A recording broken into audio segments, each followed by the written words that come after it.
Chapter 19. The Goddess of the Ganges. Conditioned Co-Production. Subhuti said, "If a bodhisattva wins full enlightenment, is that due to the production of the first thought of enlightenment, or due to the last thought of enlightenment?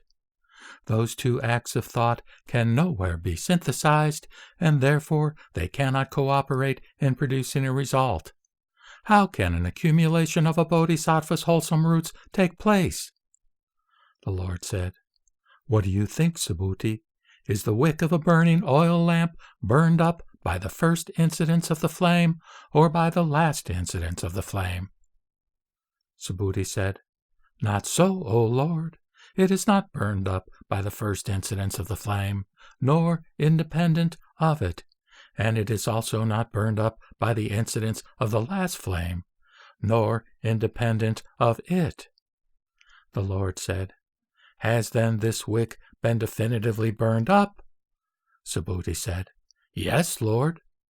The Lord said, "In the same way, it is neither through the first nor through the last thought of enlightenment, nor independent of them, that a bodhisattva wins full enlightenment. He or she does not win it through these productions of thought, nor otherwise than through them, and yet he does win full enlightenment." No development. Deep is this conditioned co-production. The Lord said, "Subhuti, will that first thought which has stopped after its momentary appearance be again produced at the time of the second thought?" Subhuti said, "No, Lord." The Lord said, "That thought which has in the past been produced, is that by its very nature doomed to stop?" Subhuti said, "Yes, it is, Lord." The Lord said, "If something is by its very nature doomed to stop, will that be destroyed?" Subhuti said, "No, Lord." The Lord said, "That thought which has not yet been produced, is that by its very nature doomed to stop?" Subhuti said, "No, Lord, because something which has not been produced cannot be stopped." The Lord said, "But when it comes to the point when, by its own nature, it is doomed to stop, will it then be destroyed?" Subhuti said, "No, Lord." The Lord said, "If the essential nature of that thought involves neither production nor stopping, will that then be stopped?" Subhuti said, "No, Lord." The Lord said, "If a dharma is, by its essential original nature, stopped already in its own being, will that dharma be stopped?" Subhuti said, "No, Lord." The Lord said, "Will the true nature of dharmas be stopped?" Subhuti said, "No, Lord." The Lord said, "Will the bodhisattva stand firm in the same way in which suchness stands firm?" Subhuti said, "Yes, he will." The Lord said, "Will then that suchness not be in danger of being changed away from its overtowering immobility?" Subhuti said, "No, Lord." The Lord said, "Deep is suchness." Subhuti said, "It is deep, O Lord." The Lord said, "Is thought in suchness?" Subhuti said, "No, Lord." The Lord said, "Is thought identical with suchness?" Subhuti said, "No, Lord." The Lord said, "Is thought other than suchness?" Subhuti said, "No, Lord." The Lord said, "Can you see suchness?" Subhuti said, "No, Lord." The Lord said, "One who courses like unto suchness, he or she courses in the deep." Subhuti said, "He or she courses nowhere at all, for any ideas as to his or her own performance neither proceed in him or her, nor befall him or her." The Lord said, "Where does a bodhisattva course when he or she courses in perfect wisdom?" Subhuti said, "In ultimate reality." The Lord said, "When coursing in ultimate reality, does he or she course in a sign?" Subhuti said, "No, Lord." The Lord said, Is then the sign to him or her something which he or she has not undone by meditational development? Subhuti said, No, Lord. The Lord said, Does then the sign become to the bodhisattva who courses in perfect wisdom something which he or she has undone by his or her meditational development? Subhuti said, That bodhisattva does not make any efforts while he or she courses in the course of a bodhisattva to reach in this present birth the state in which all signs are forsaken. If he or she were to reach that state before all Buddha dharmas are complete in him or her, he or she would automatically become a disciple. The skill and means of a bodhisattva consists in this, that he or she cognizes that sign, both its mark and cause, and yet he or she surrenders himself or herself completely to the signless realm of Dharma, in which no sign has ever arisen. Sariputra said, Does a bodhisattva's perfect wisdom increase when, in his dreams, he develops the 3 doors to deliverance, that is, the empty, the signless, and the wishless? Subhuti said, If it increases through development by day, then it also increases in one who dreams about it. For the Lord has said that dream and waking are indiscriminate, essentially the same.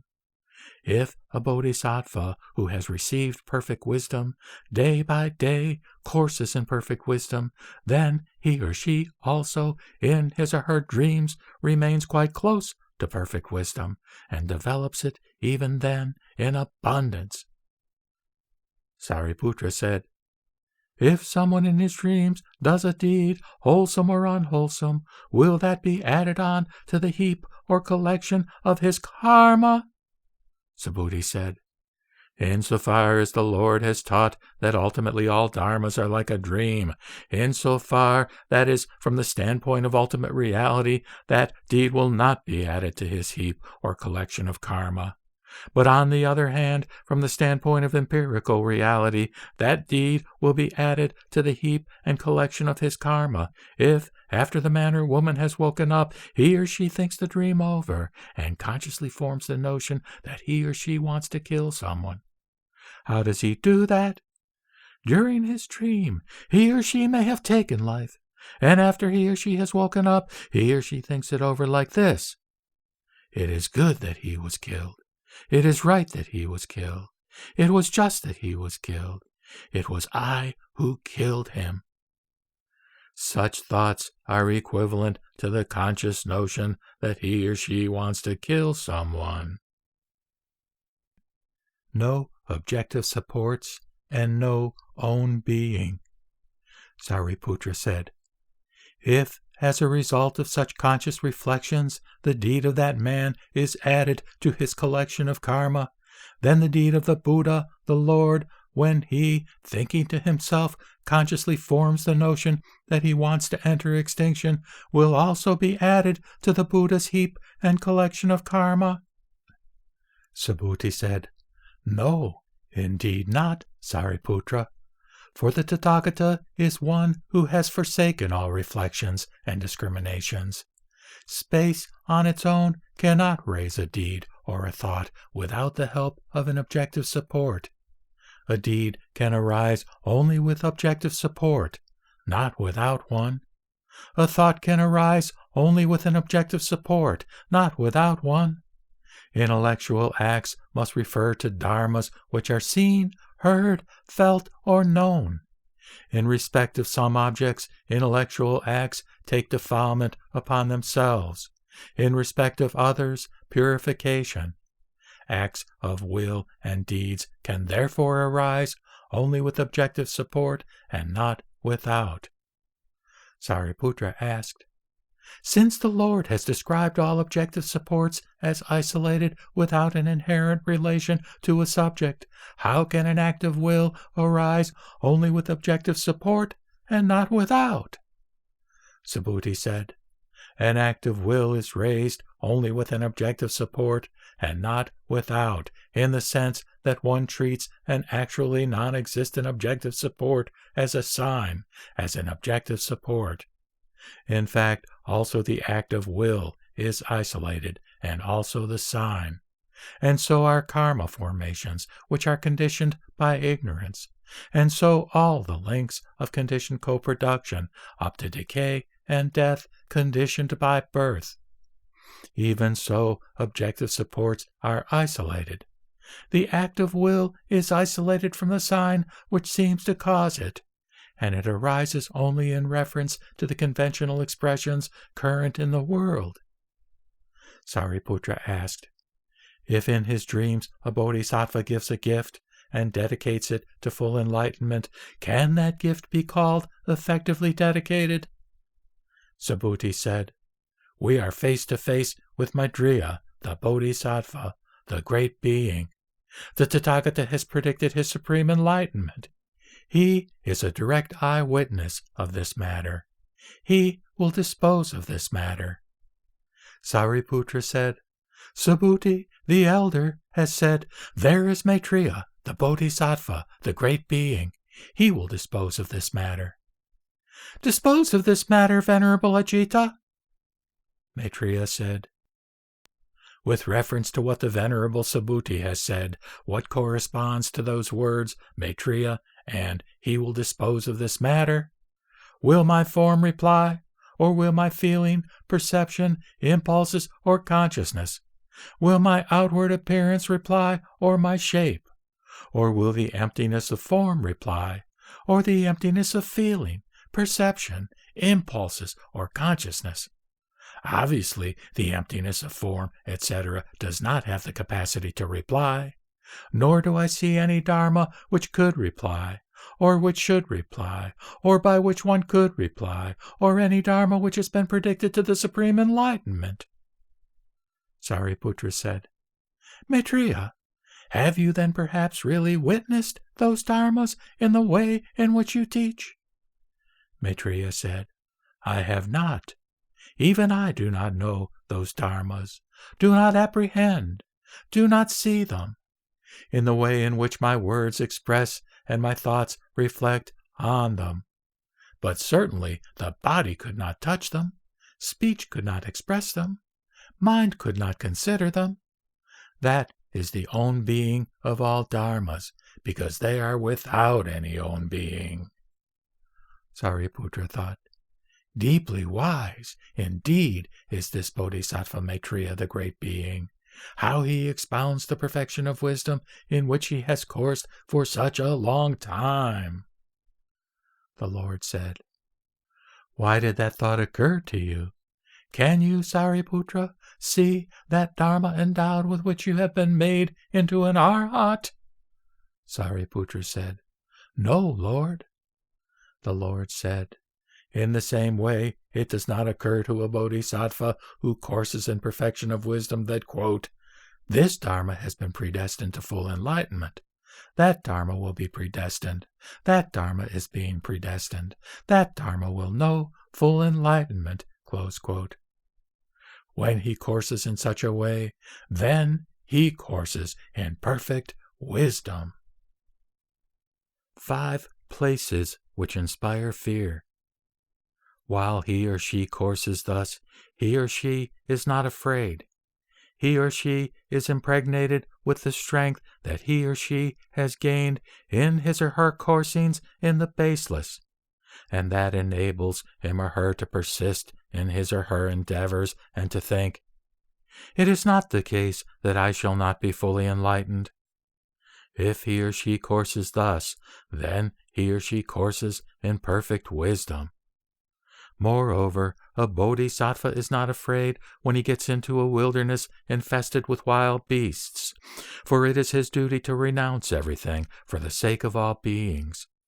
Therefore, he should react with the thought, if these wild beasts should devour me, then just that will be my gift to them. The perfection of giving will become more perfect in me, and I will come nearer to full enlightenment. And after I have won full enlightenment, I will take steps so that in my Buddha field there will be no animals at all, that one will have even no conception of them, but that all beings in it will live on heavenly food. Moreover, a bodhisattva should not be afraid if he finds himself in a wilderness infested by robbers, for bodhisattvas take pleasure in the wholesome practice of renouncing all their belongings. A bodhisattva must cast away even his body, and he must renounce all that is necessary to life. He should react to the danger with the thought, if those beings take away from me everything that is necessary to life, then let that be my gift to them. If someone should rob me of my life, I should feel no ill will, anger, or fury on account of that. Even against them, I should take no offensive action, either by body, voice, or mind. This will be an occasion to bring the perfections of giving, morality, and patience to greater perfection, and I will get nearer to full enlightenment. After I have won full enlightenment, I will act and behave in such a manner that in my Buddha field wildernesses infested with robbers will in no way whatsoever either be or even be conceivable, and my exertions to bring about perfect purity in that Buddha field will be so great that in it neither these nor other faults will exist, or even be conceivable. Furthermore, in a waterless waste, also, a bodhisattva should not be afraid, for his character is such that he is not alarmed or terrified. He should resolve that his own training might result in removing all thirst from all beings. He should not tremble when he thinks that, if he dies from thirst, he will be born as a preta. On the contrary, he should direct a thought of great compassion unto all beings, and think, alas! Certainly those beings must be of small merit if in their world such deserts are conceivable. After I have won enlightenment, I will see to it that in my Buddha field no such deserts exist, or are even conceivable, and I will bestow on all beings so much merit that they shall have the most excellent water. Thus will I exert firm vigor on behalf of all beings, so that on that occasion also the perfection of vigor shall become more perfect in me. Furthermore, in a foodless waste also a bodhisattva should not be afraid. He should arm himself with the thought, I will exert firm vigor. I will purify my own Buddha field in such a way that, after I have won enlightenment, in that Buddha field there will be no foodless wastes, and none will even be conceivable. The beings in that field shall be entirely happy, filled with happiness, possessed of all happiness. And thus will I act that all the intentions and plans of those beings shall be realized. Just as with the gods of the 33, an idea in their minds is sufficient to produce anything they may desire, so I will exert firm vigor so that those beings can realize and produce everything by merely thinking of it in their minds. In order that their legitimate intentions should be fulfilled, in order that all beings, everywhere and anywhere, should not go short of the requirements of life, I will so struggle for perfect purity in my own thought for the sake of all beings, that on that occasion also the perfection of concentration will become more perfect in me. Furthermore, a bodhisattva will not be afraid in a district infested by epidemics, but he should consider, reflect, and deliberate that there is no dharma here which sickness could oppress, nor is that which is called sickness a dharma. In that manner he should contemplate emptiness, and he should not be afraid. But he should not think that it will be an excessively long time before I shall win enlightenment, and he shall not tremble at such a thought, for that thought moment which in reality has not been produced is the extreme limit of something which has no beginning. In other words, it is the absence of a limit. A bodhisattva should therefore avoid dwelling in his mind on difficulties, and he should think that great and long is this limit which has no beginning, for it is connected with one single thought moment. In other words, it is the absence of a limit. This will prevent a bodhisattva from trembling at the thought that it will be long before he will win full enlightenment. Moreover, Subhuti, if these and other fears and terrors, be they seen, heard, felt, or known, do not cause a bodhisattva to tremble, then one should know that this son or daughter of a good family is capable of knowing full enlightenment. A bodhisattva should therefore put on the great armor of the thought, "Thus will I act.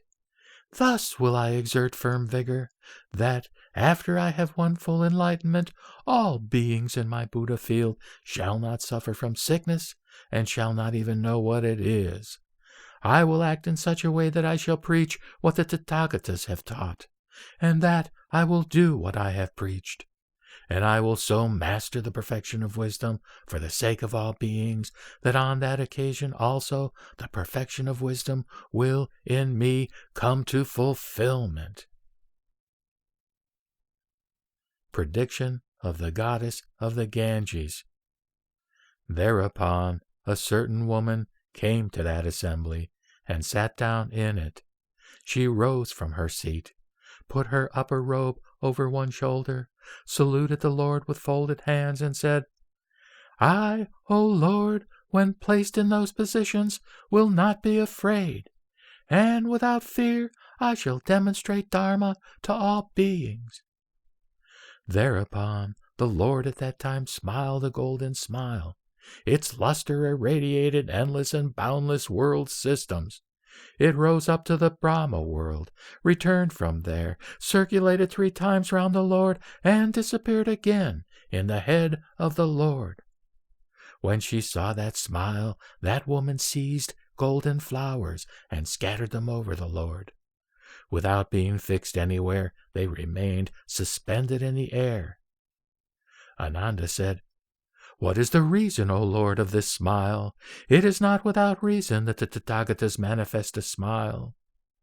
The Lord said, "This goddess of the Ganges, Ananda, will in a future period become a Tathagata, Golden Flower by name, an Arhat, fully enlightened, proficient in knowledge and conduct, well gone, a knower of the world, unsurpassed, a tamer of men to be tamed, a teacher of gods and men, a Buddha, a Lord. In the star-like aeon he will appear in the world and know full enlightenment.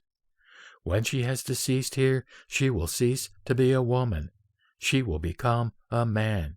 He will be reborn in Abhirati, the Buddha field of the Tathagata Akshobhya, in whose presence he will lead the holy life. After his decease there, he will pass from Buddha field to Buddha field, never deprived of the sight of the Tathagata.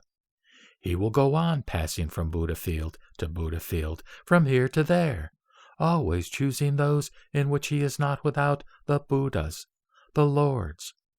A universal monarch can pass from palace to palace, and the soles of his feet never, during his entire life, tread upon the surface of the earth. And he dies without ever, up to the time of his death, having trodden with feet on the ground. Just so the Ganges goddess will pass from Buddha field to Buddha field, and she will never at any time be deprived of the Buddhas and Lords until the time of her full enlightenment. Ananda thought, those bodhisattvas who will be with the Tathagata Akshobhya must actually be considered as the congregation of the Tathagata. The Lord read Ananda's thoughts and said, "So it is, Ananda. Those bodhisattvas who lead the holy life in the Buddha field of Akshobhya, the Tathagata, should be known as having emerged from the mud, as having approached the accomplishment of enlightenment.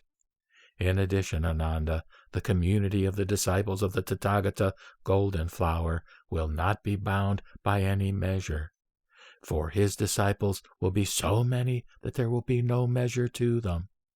They will, on the contrary, have to be styled immeasurable, incalculable.